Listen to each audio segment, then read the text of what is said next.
The silver ship appeared out of nowhere near Earth's orbit. It was massive, bigger than anything humans had ever built. The strange vessel hung in space like a sleeping giant, its hull covered in patterns that seemed to shift and glow. "Captain." Jake Morrison was drinking his morning coffee on the International Space Station when the ship showed up. He nearly choked on his drink when he saw it through the observation window. The coffee floated in little brown drops around him as he stared at the impossible sight. "Lisa, you need to see this right now," Jake called out to Dr. Lisa Chen, who was working in the lab section of the station. Lisa pushed herself through the narrow corridor.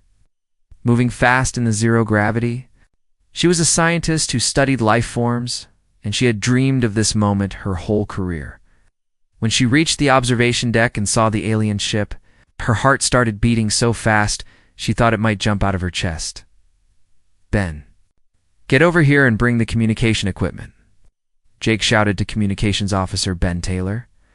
Ben was already moving before Jake finished speaking.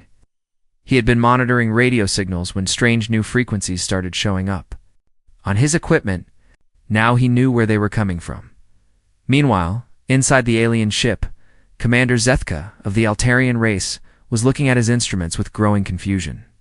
His people looked like tall, thin humans, but with blue-gray skin and large, dark eyes. They had been exploring space for thousands of years, and this was supposed to be a simple job. "Run the planetary scan again," Zethka told his science officer, Velmon. "The readings must be wrong." Velmon's fingers moved over the glowing controls. The scanner hummed quietly as it examined the blue and green planet below them. Ow. When the results appeared on the screen, Velmon's large eyes grew even wider.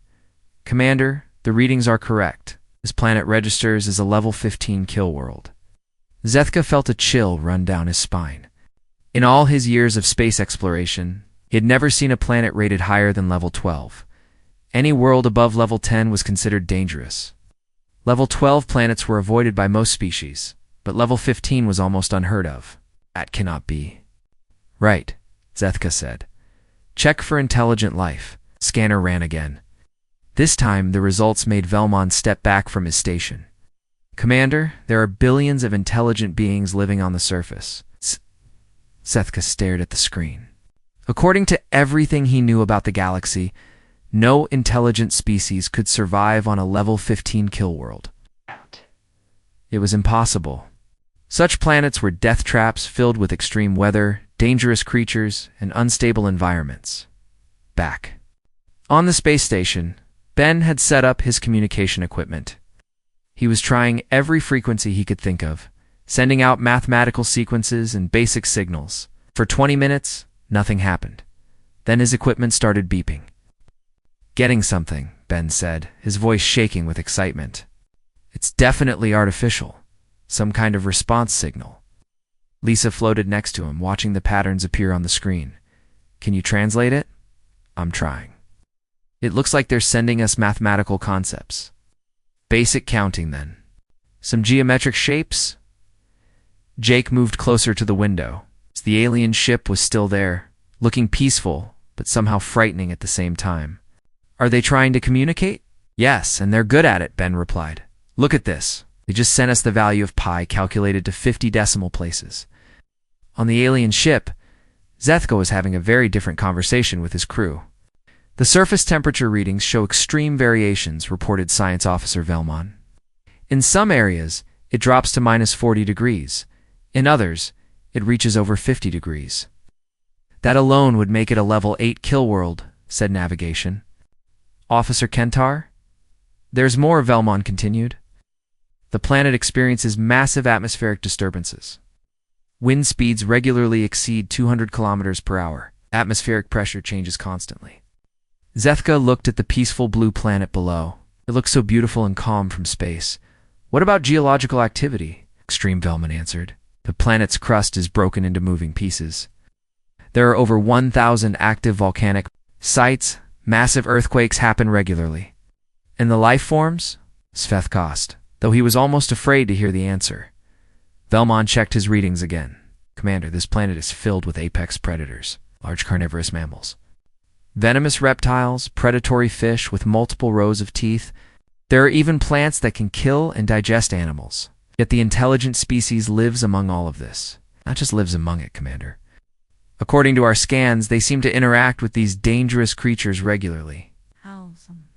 The predators appeared to be domesticated. Zethka felt dizzy. Nothing about this made sense. No species in the known galaxy could survive such conditions, let alone build a civilization. On the space station, Ben had managed to establish basic communication. The aliens were sending simple pictures and concepts. They showed images of their ship, of space, of other planets. They're trying to tell us something about planets, Lisa said, studying the images. Look, they're showing us different worlds, with numbers next to them. The pictures showed various planets. Some looked like Earth, green and blue.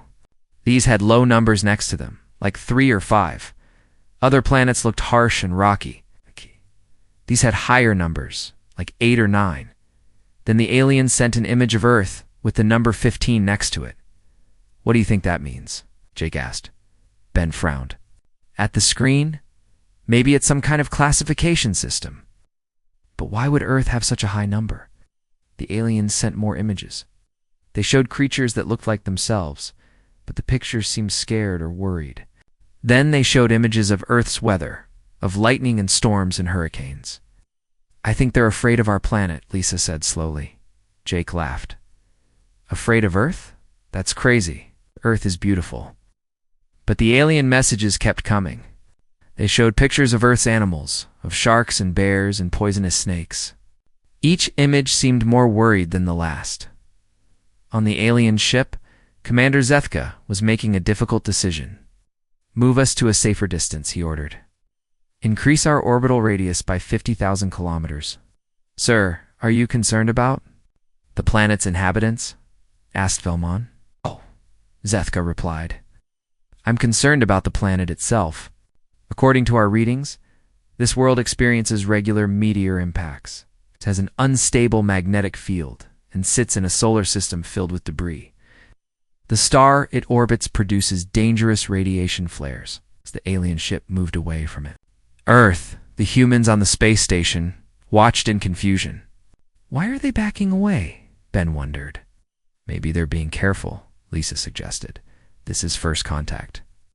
They probably have protocols. Jake was still looking out the window at the beautiful blue marble that was his home. He thought about the morning thunderstorm he had watched over the Pacific Ocean. It had been magnificent, like with lightning dancing between the clouds. To him, it was just another day on Earth. He had no idea that the aliens had classified that same storm as a massive atmospheric energy discharge event that would be considered deadly on most inhabited worlds. The alien ship settled into its new, safer orbit.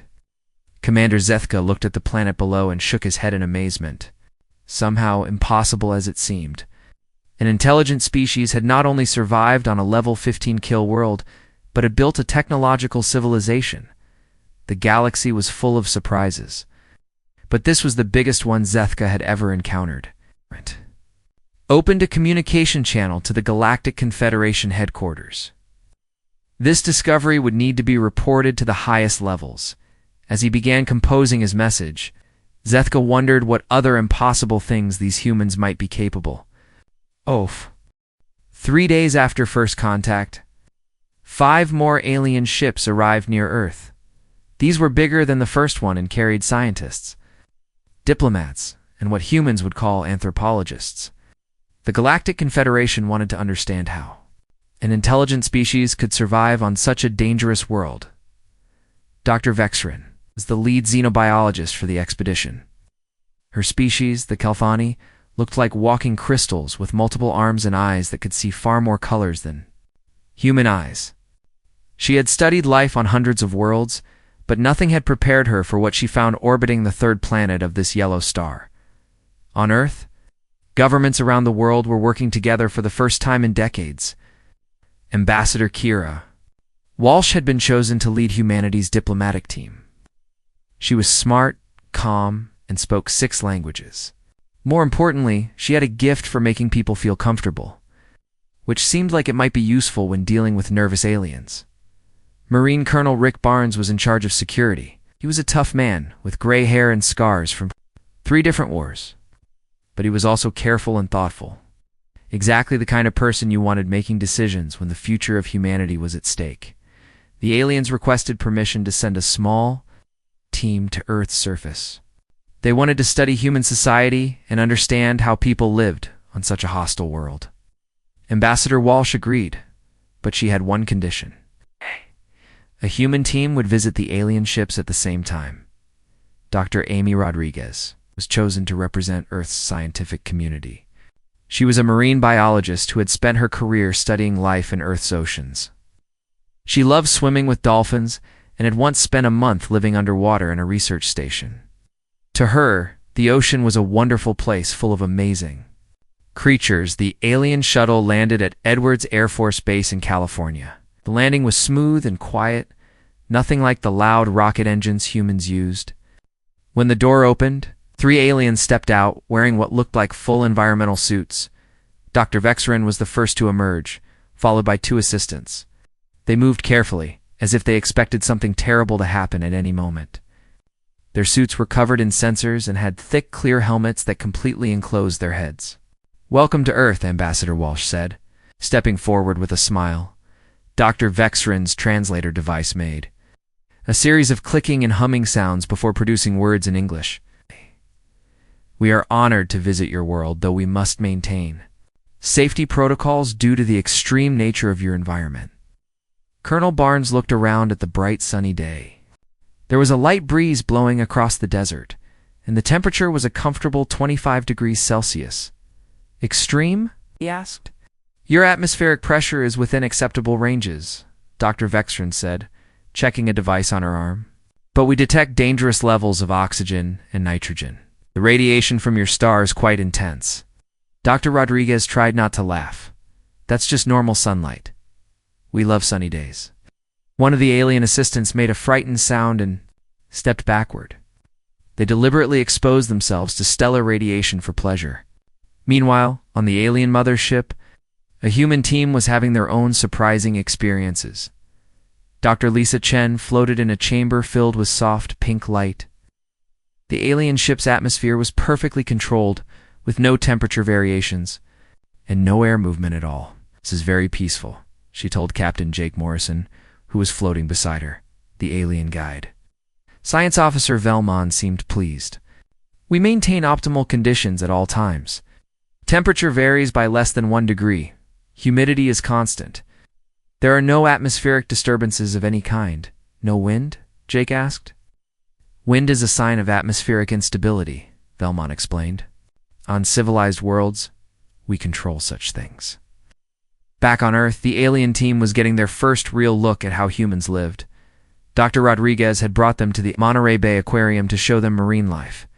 She was excited to share her passion for ocean creatures. "This is one of our great white sharks," she said, pointing to a massive predator swimming behind thick glass. "Isn't she beautiful?" The aliens moved away from the glass so fast that Dr. Rodriguez thought they might have been pushed by an invisible force. "That creature is over 4 meters long with multiple rows of sharp teeth," Dr. Vexrin said, her voice shaking through the translator. "It is clearly an apex predator." "Oh yes," Dr. Rodriguez agreed cheerfully. "They're amazing hunters. Some people actually swim with them." "Swim with them?" "Sure, with proper safety equipment, of course. Cage diving is very popular." The aliens held a quick conversation in their own language. Dr. Rodriguez caught the word insane repeated several times. Even through the translation device, they moved to the next exhibit, which showed sea otters playing in the water. Aliens "Seem to relax a little. These creatures appear more peaceful," Dr. Vexrin observed. "They're adorable," Dr. Rodriguez said. "Though they're actually quite tough. They can dive to depths that would crush most animals, and they use tools to crack open shellfish." "Tools?" Dr. Vexrin asked. "They use rocks to break open sea urchins. In abalone, they're very smart." The aliens exchanged looks. Even the cute, fuzzy animals on this planet were using primitive technology and surviving in crushing depths. "Colonel," Barnes decided to show the aliens some of humanity's survival capabilities. He took them to a nearby beach where marine training Exercises were taking place. Young men and women were running through the surf, climbing over rocks, and practicing combat maneuvers in the sand. "These are some of our warriors in training," Barnes explained. The aliens watched as humans deliberately threw themselves into the churning water where waves crashed against sharp rocks. The trainees seemed to enjoy the challenge, laughing and encouraging each other as they struggled through the dangerous environment. "They are training by exposing themselves to hostile conditions," Dr. Vexrin asked. "This is pretty mild training," Barnes said. "Wait until you see what they do in the mountains." One of the alien assistants pointed at the ocean. That water contains salt levels that would dehydrate most species. The wave action creates dangerous currents and impact forces. Agreed. That's why it's good training, while the humans were showing off their planet. The alien team on the mothership was learning about human culture through interviews and data exchanges. Commander Zethka was reviewing a report that made him question everything he thought he knew about intelligent life. According to their historical records, Velmon reported, these humans have survived multiple extinction-level events. Ice ages that covered most of their continents, volcanic eruptions that blocked out their sun for years, asteroid impacts that killed most life on their planet. And they survived all of this? Zethka asked. Not only survived, Commander, they used these challenges to develop stronger societies. Their technology advanced faster during difficult periods. Zethka looked at the peaceful blue planet through the observation deck. What else have you learned? They practice something called extreme sports for entertainment. They deliberately seek out dangerous activities like jumping from high places, with fabric wings, racing vehicles at deadly speeds, and exploring underwater caves. For entertainment? Yes, Commander. They also climb the highest mountains on their planet, where the air is too thin to breathe and temperatures drop to lethal levels. They call this fun. Back on Earth, the alien team was experiencing their first weather change. Clouds had moved in from the Pacific Ocean, and the wind was picking up. What humans considered a normal afternoon breeze sent the aliens into a panic. Atmospheric conditions are becoming unstable, Dr. Vexrin announced, checking her instruments. Wind speeds are increasing. Humidity levels are rising. Ambassador Walsh looked at the pleasant, partly cloudy sky. It might rain later. We should probably head indoors if it does. Rain? One of the aliens asked. Water falling from the sky, Dr. Rodriguez explained. It's how our planet distributes fresh water to support life.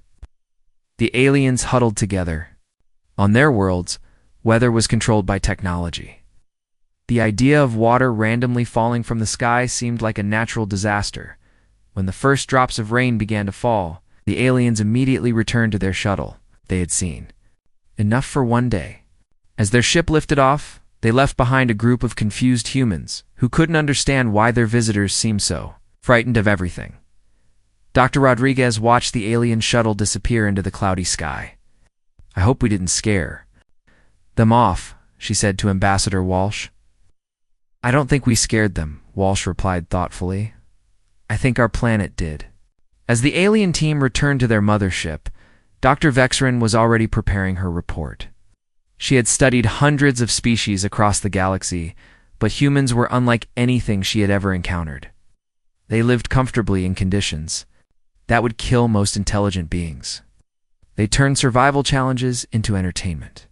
They seemed to actually enjoy the very dangers that made their world so hostile. The question that kept running through her mind was simple but troubling. If humans could thrive in such extreme conditions, what would happen if they ever left their dangerous world and entered the wider galaxy?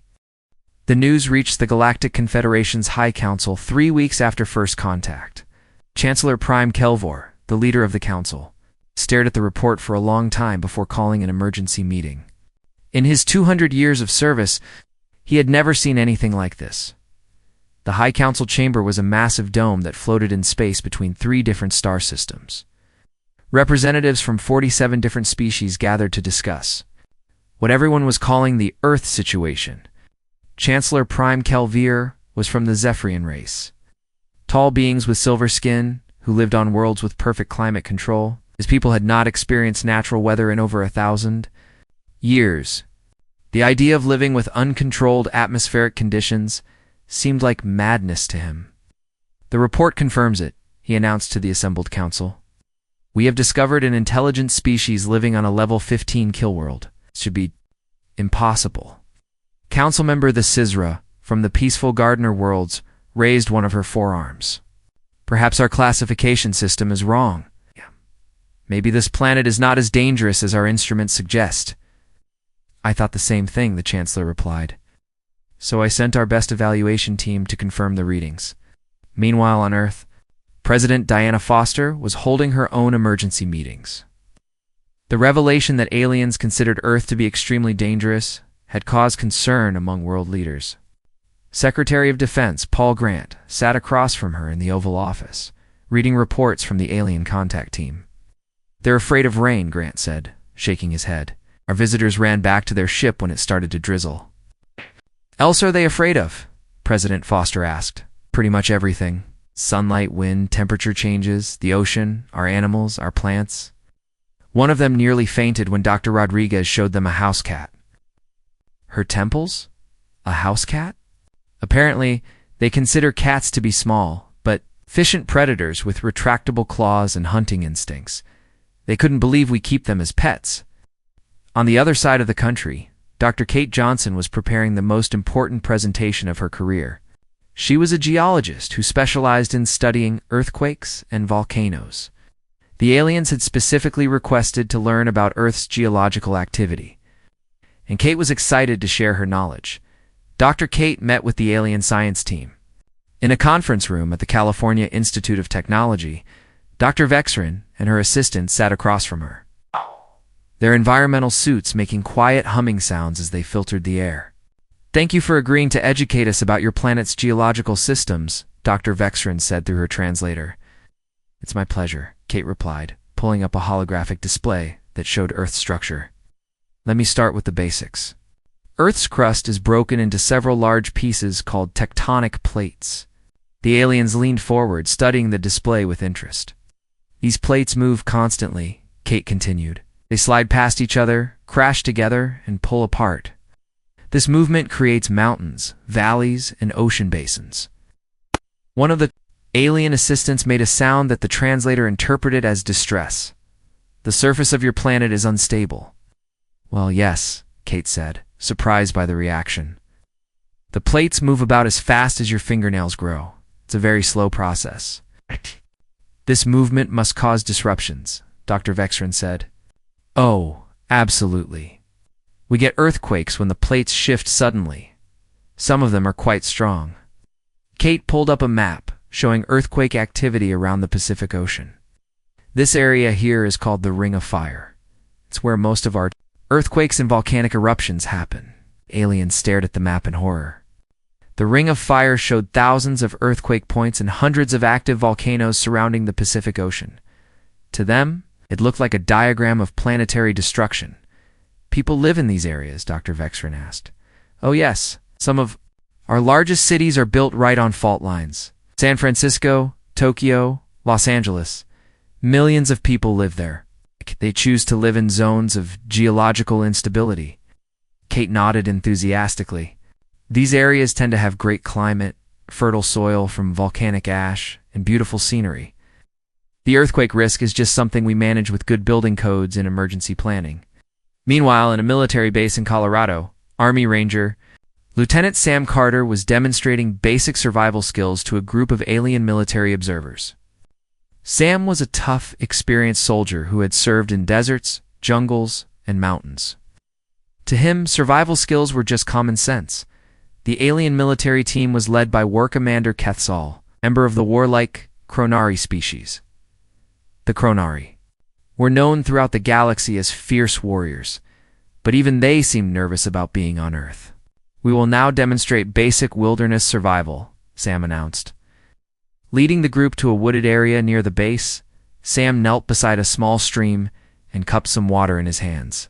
"First priority in any survival situation is finding clean water." He pointed to the flowing stream. "Moving water like this is usually safer than still water, but you always want to purify it if possible." Sam gathered some dry wood and started building a fire using only a knife and some flint. Within minutes, he had flames going. Fire provides warmth, cooking, and protection from predators. War Commander Quetzal watched carefully.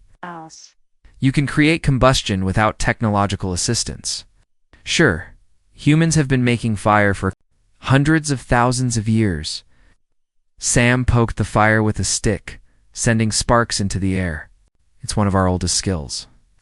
The aliens stepped back when the sparks flew.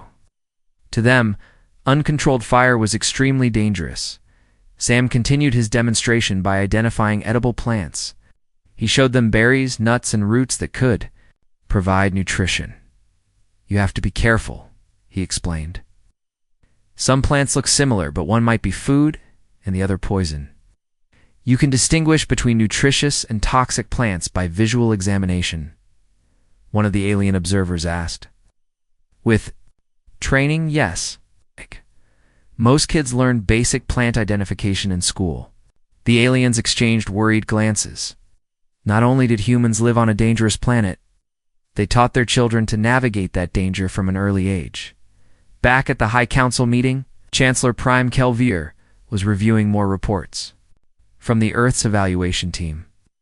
Each report made the situation seem more impossible. According to our xenobiologists, he read aloud, humans regularly consume substances that would be toxic to most galactic species. They eat plants that contain capsaicin, a chemical compound that triggers pain responses. They ferment various organic materials to create intoxicating beverages.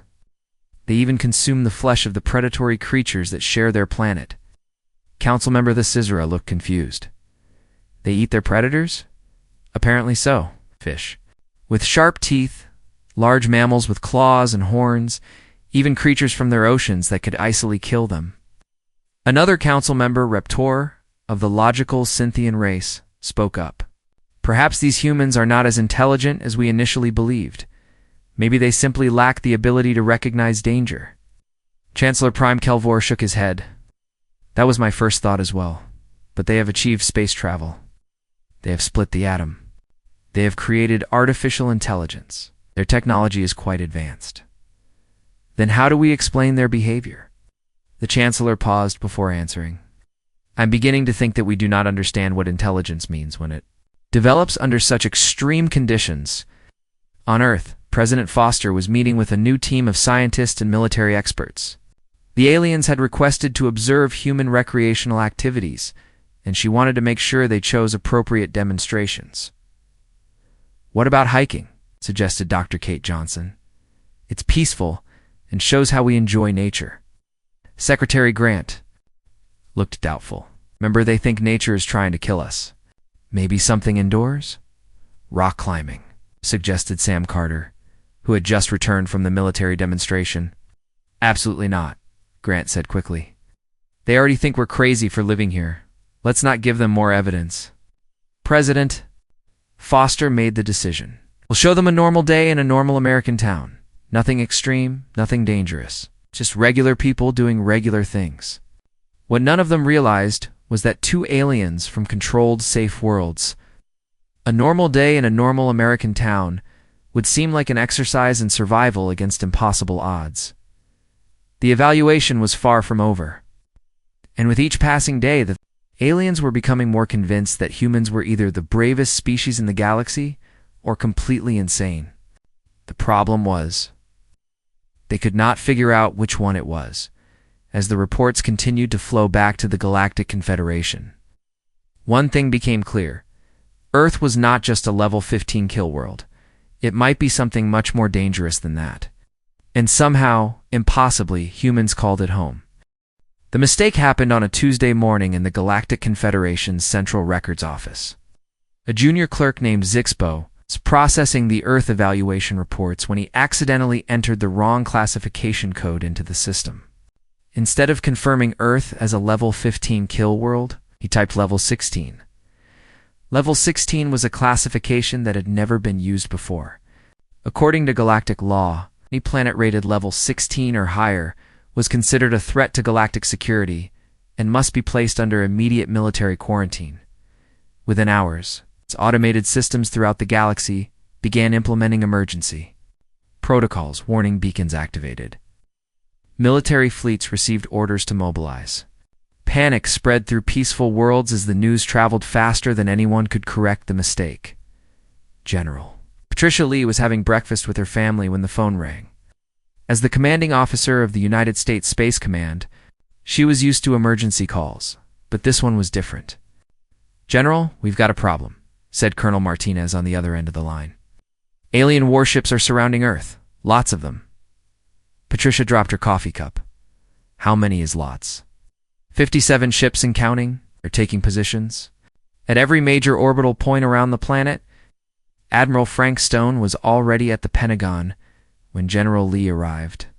The Situation Room was filled with military officers staring at screens that showed alien vessels positioned around Earth like a steel net.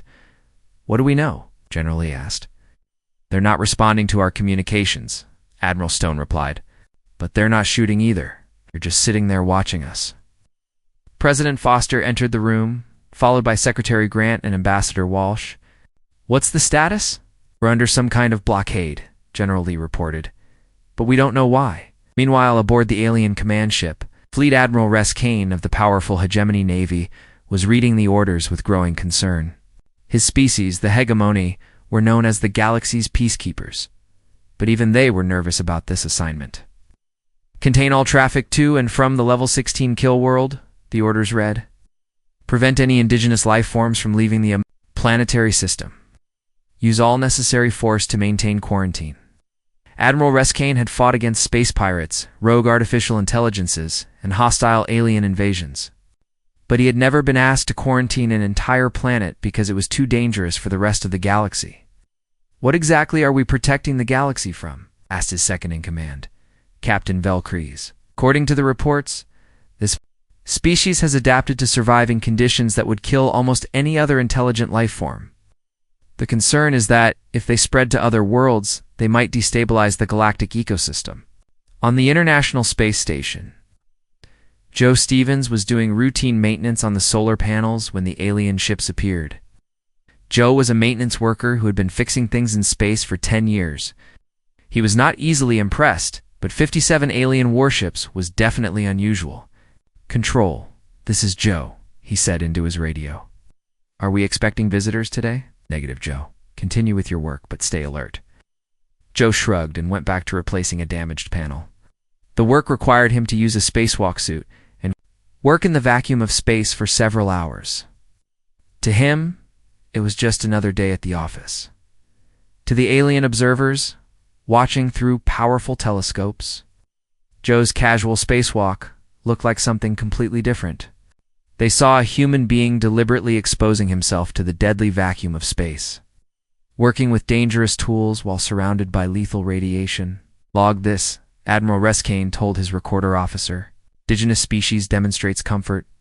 With hard vacuum environment, individual appears to be performing maintenance tasks while exposed to space conditions." The recorder officer's hands shook as he typed. "Admiral, how is this possible?" "I don't know. But it confirms why this planet has been classified as Level 16, back on Earth." Dr. Carl Brooks was having the worst day of his career. He was a botanist who specialized in plant genetics, and he had been preparing samples of Earth's plant life to send to the alien research team. The quarantine had cut off all communication, leaving him with boxes of carefully prepared specimens and no way to deliver them. Carl decided to try sending the samples anyway. He loaded them into a small satellite and launched it toward the alien fleet. Maybe they would understand that he was trying to help with their research. The satellite was intercepted by an alien patrol ship. When the crew opened the cargo bay, they found dozens of plant samples, carefully labeled and preserved. To the aliens, the contents were terrifying. They found plants that produced acids strong enough to dissolve metal, flowers that released toxic compounds into the air, fruits that contained enough natural poison to kill large animals. Even the plants that humans called harmless registered as dangerous on alien scanners. "This changes everything," reported the patrol ship captain to Admiral Ress Kane. "The indigenous species is sending us biological weapons. Biological weapons? toxic, plant matter. Dozens of samples, all carefully prepared and labeled. They appear to be showing us their chemical warfare capabilities. Admiral Rescain felt a chill run through his body. First, humans had demonstrated their ability to survive. In space, now they were displaying their biological weapons. What kind of species had the galaxy discovered? On Earth, people were starting to notice that something was wrong. Commercial flights reported seeing strange objects in the sky. Satellite communications were being disrupted. The International Space Station had lost contact with ground control for several hours. Astronaut Helen Davis was aboard the space station when the communication breakdown happened. She was a veteran of 3 space missions and had spent more time in orbit than almost any other human. When the radio went dead, she did what she always did in emergencies. She improvised. Helen put on her spacesuit, went outside to check the communication array. She spent 4 hours in the vacuum of space, troubleshooting equipment and replacing damaged components. When she finally got the radio working again, the first thing she heard was Admiral Stone's voice from Earth. "Helen, thank God. Are you all right?" "I'm fine," she replied cheerfully. "Just had to fix the antenna. No big deal." But her repair work had been observed by every alien ship in the fleet. They watched a single human spend hours in the deadly environment of space. Working alone to repair complex equipment, Admiral Rescain called an emergency meeting of all ship commanders. "We need to reassess this situation. These humans are demonstrating capabilities that suggest they may be far more dangerous than we initially believed." "How so, Admiral?" asked Captain Velcrease. "They work comfortably in vacuum. They use biological weapons as casual research materials. They live on a planet that would kill most galactic species within hours. What are you suggesting?" "That maybe level 16 is not high enough." The meeting was interrupted by another report from the observation teams. Humans on the planet's surface were continuing their normal activities despite the obvious presence of an alien fleet. Children were playing in areas exposed to stellar radiation. Adults were traveling at high speeds in primitive vehicles with minimal safety equipment. Farmers were working with their bare hands in soil that contained dangerous microorganisms. "They act as if they don't even see us," reported one observer. "Or they're not afraid of us," Admiral Rescain replied grimly. On Earth, President Foster was meeting with her advisors in an underground bunker. The alien quarantine had lasted for 3 days, and world leaders were starting to panic. "We need to establish communication," Ambassador Walsh insisted. "This blockade could lead to economic collapse." "How do we communicate with someone who won't answer our calls?" Secretary Grant asked. "Maybe we should show them that we're not a threat," suggested General Lee. "How do we do that?" President Foster asked. Before anyone could answer, an aide rushed into the room with a report from the space station. "Madam President, our astronauts have been observing the alien ships. They think the aliens are afraid of us." "Afraid of us?" President Foster looked confused. "Why would they be afraid of us?" According to Dr. Rodriguez, who's been studying their behavior patterns, the aliens seem to think that everything we do is extremely dangerous. They've been backing away every time our people go into space. Secretary Grant laughed, despite the serious situation. "They're afraid of us because we live on Earth?" "It appears so, sir." President Foster sat back in her chair. The most powerful military fleet in the galaxy was blockading Earth, not because humans were aggressive, but because they were afraid of how tough humans had to be to survive on their own planet. "Well," she said finally, "this is certainly not what I expected from first contact." Above Earth, Admiral Rescain was reaching the same conclusion. The humans were not deliberately threatening anyone. They were just living their normal lives on a world so dangerous that their everyday activities looked like military demonstrations to species from safer planets. The question now was what to do about it. The quarantine was supposed to protect the galaxy from a dangerous species. But it was becoming clear that humans were not dangerous because they were violent. They were dangerous because they were incredibly, impossibly tough. The breakthrough came from an unexpected source, Dr. Nancy White was an anthropologist who studied how human societies developed over time.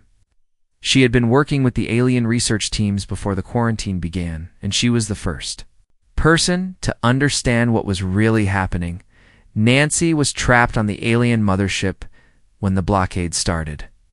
She had been interviewing Commander Zethka about alien cultures when the emergency orders came through.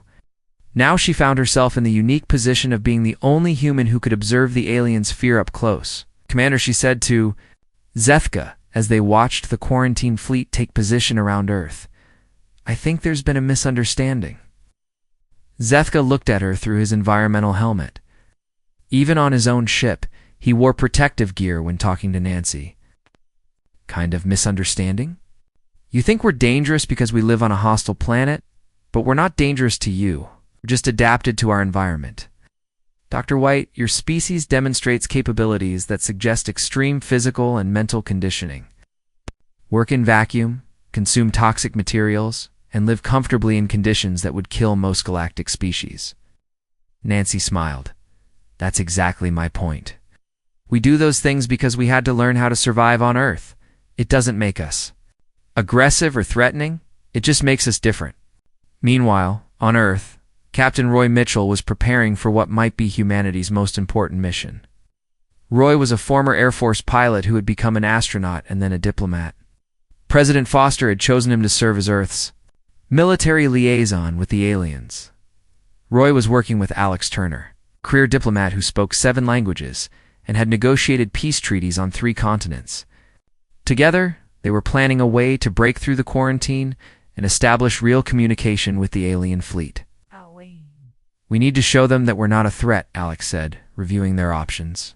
"But every time we try to do something normal, they seem to get more scared." Roy looked out the window at the alien ships surrounding Earth. "Maybe that's the problem. Our normal is their nightmare." The solution came from Dr. Nancy White. She convinced Commander Zethka to allow her to send a message to Earth explaining the situation. The message was simple. The aliens were not hostile, they were terrified.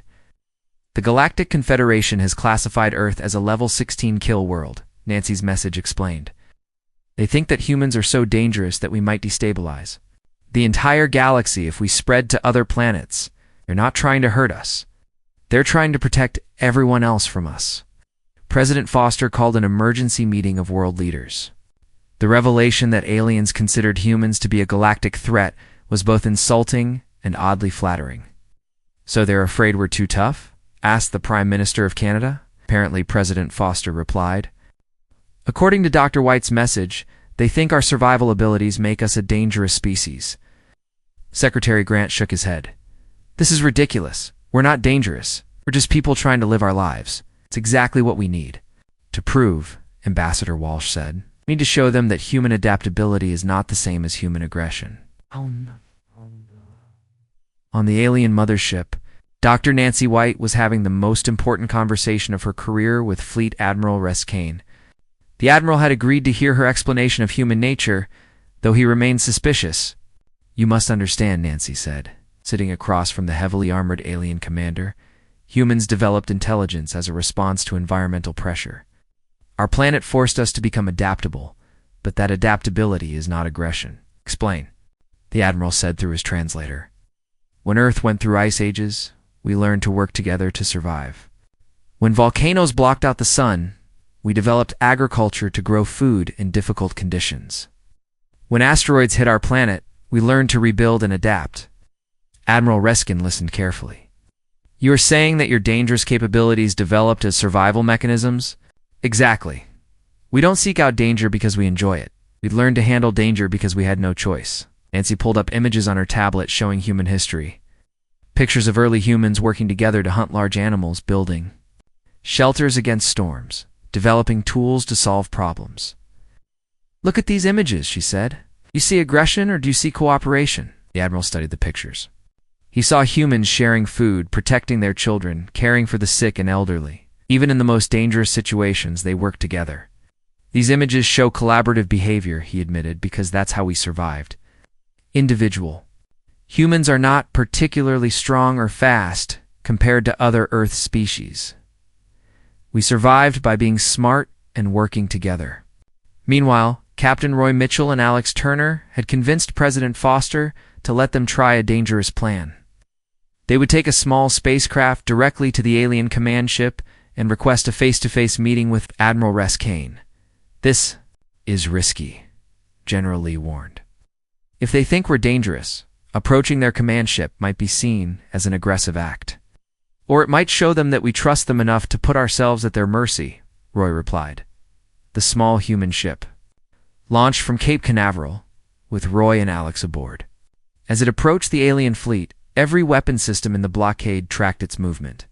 But Admiral Ress Kane, influenced by his conversation with Dr. White, gave orders not to fire. They are approaching with no weapons and no defensive systems, reported the tactical officer. This appears to be a diplomatic gesture. When Roy and Alex docked with the alien command ship, they were greeted by a team of heavily armed guards. But instead of showing fear, Roy smiled and extended his hand in greeting. "Thank you for agreeing to meet with us," he said to Admiral Ress Kane.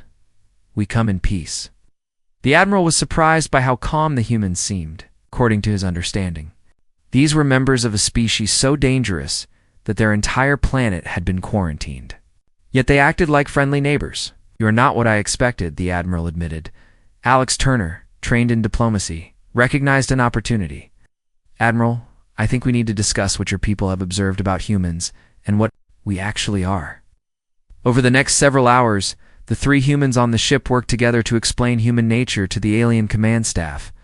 Nancy provided the scientific perspective, Roy offered the military viewpoint, and Alex handled the diplomatic aspects. "The key thing to understand," Nancy explained, "is that humans are not adapted for aggression or adapted for survival. There's a big difference." She showed the aliens videos of human rescue workers saving people from natural disasters, doctors treating patients during epidemics, and engineers building infrastructure to protect communities from environmental hazards. When humans face danger, our first instinct is to help each other, she said. "We've survived by cooperation, not by being dangerous to others." Admiral Ress Kane was beginning to understand. "You are saying that your capabilities are defensive, not offensive?" "Exactly," Roy said. "We learn to be tough because our planet is tough, but we use that toughness to build and protect, not to destroy." The breakthrough moment came when Alex suggested a simple test.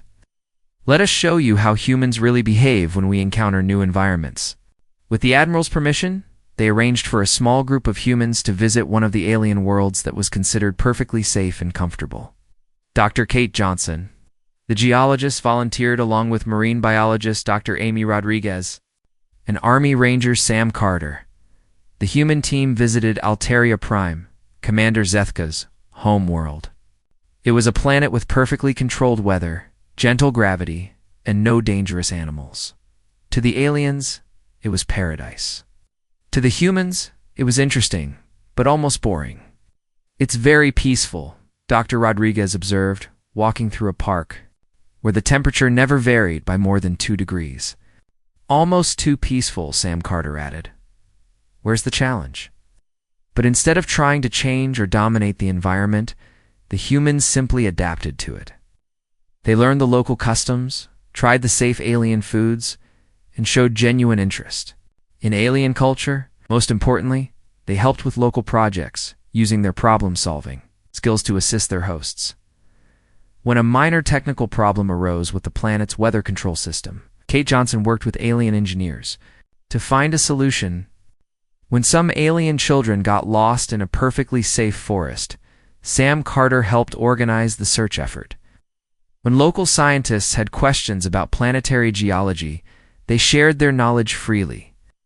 "They are not trying to change our world," Commander Zethka reported to Admiral Ress Kane. "They are trying to help us." The Admiral made his decision. After reviewing all the evidence, he sent a message to the Galactic Confederation High Council recommending that Earth's quarantine be lifted.